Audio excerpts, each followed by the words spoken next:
Assalamualaikum, selamat siang, salam rahayu. Ini ada berita baru. Ini terjadi di acara sarasehan kemandirian pesantren di JIE Expo Jakarta, dihadiri oleh Prabowo dan Gus Yakut. Ini di Tribun News, Prabowo tebar pujian kepada Menak Gus Yakut. Saya suka sama beliau, orangnya berani, banser ternyata. Menteri Pertahanan Prabowo Subianto mengungkapkan firasatnya tentang Menteri Agama Yakut Kholil Qomas saat menghadiri sarasehan kemandirian pesantren. Ada juga yang mau, ya kan, agama dibuat tangga. Tapi saya tenang, saya bersama dengan antum semua, saya tenang. Saya tenang karena ada Gus Yakut di sebelah.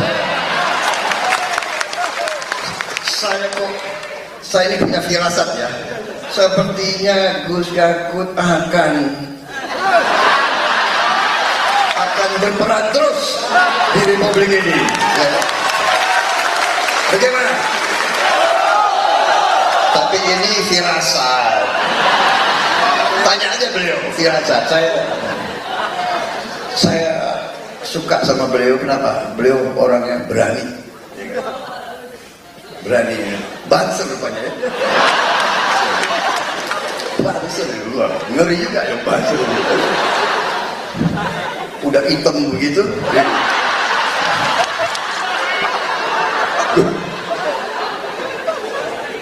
Berarti selalu di matahari. Ya. Yang kita curiga yang kuning-kuning, putih-putih di AC terus. Tidak dekat sama rakyat, tidak dekat sama santri. Iya kan?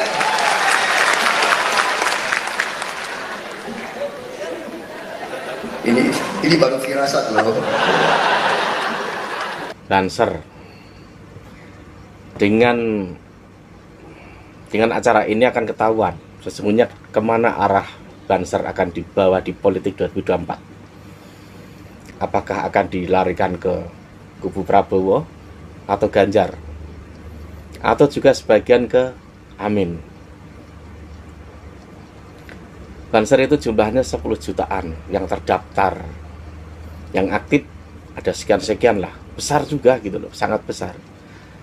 Bisa nggak bisa, orang yang jadi ketua GP Ansor pasti akan banyak diincar orang agar mampu mendorong perolehan suara di Pilpres 2024. Tapi setahu saya, PBNU jelas berbicara seperti apa. Banom NU ataupun bahkan NU tidak boleh dibawa kemana-mana. Tidak boleh untuk kepentingan capres, tidak boleh. Bisa dibilang kontroversi dan banyak yang nggak terima juga. Tapi kenyataannya itu jelas saat kita mendengarkan kata-kata dari Gus Yahya. Gus Yahya ini kan kakaknya Gus Yakut. Tapi dengan acara itu, paling tidak orang kan tahu sebenarnya banser kemana. Karena sampai saat ini Gus Yakut masih sebagai pengendali banser. Ya bisa dibilang gimana ya. Untungnya dia tidak masuk dalam TPN. Kalau masuk TPN pasti akan mengalami nasib sama seperti Nusron Wahid dan beberapa orang lainnya. Tapi publik akan tahu juga gitu loh. Dulu siapa yang memusuhi banser saat zaman dulu kemarin itu. Bukankah berseberangan dengan kubunya Prabowo saat itu? Walau Prabowo sendiri itu termasuk jadi anggota kehormatan di banser. Tapi dalam politik seperti kemarin itu jelas ada gap yang sangat kuat, yang sangat beda jalur politik. Ya karena saat itu Prabowo dekat dengan kelompok yang itu gitu loh. Tapi untuk saat ini caranya dan taktiknya itu sangat berbeda. Kenyataannya sampai saat ini Prabowo mendapatkan apa ya, banyak dukungan lah daripada yang kemarin-kemarin itu. Hanya kenceng di demo saja. Tapi untuk Prabowo 2 kali itu gagal, bayangin saja. Dan memang lawan berat Prabowo itu sesungguhnya Ganjar Pranowo. Ya karena itu Ganjar itu kemampuan merayatnya melebihi daripada Prabowo Subianto. Sedangkan Prabowo kelemahannya tuh satu di usia, dua memang dia ini dari dulu termasuk golongan elit konglomerat gitu kan, sangat beda dengan Ganjar. Akan tetapi untuk pilpres ini 50-50 lah saya melihatnya. Kalau saya pribadi saya tetap ke Ganjar, saya tidak melihat kalah atau menang tidak. Tapi kayak saya tidak melihat kalah atau menang tidak. Tapi kayak apapun, gara-gara kemarin itu soal MK itu kalau orang yang lebih berhati soal hukum tetap akan memprotes hal itu gitu loh. Jadi ya kembali ke pilihan masing-masing. Megang sesuatu yang diyakini itu benar atau megang hanya keinginan menang, itu beda lagi konteksnya. Walau secara resmi misalkan tidak mengatakan oh Banser dukung ini gitu, tapi orang kan melihat sesepuhnya ini kemana.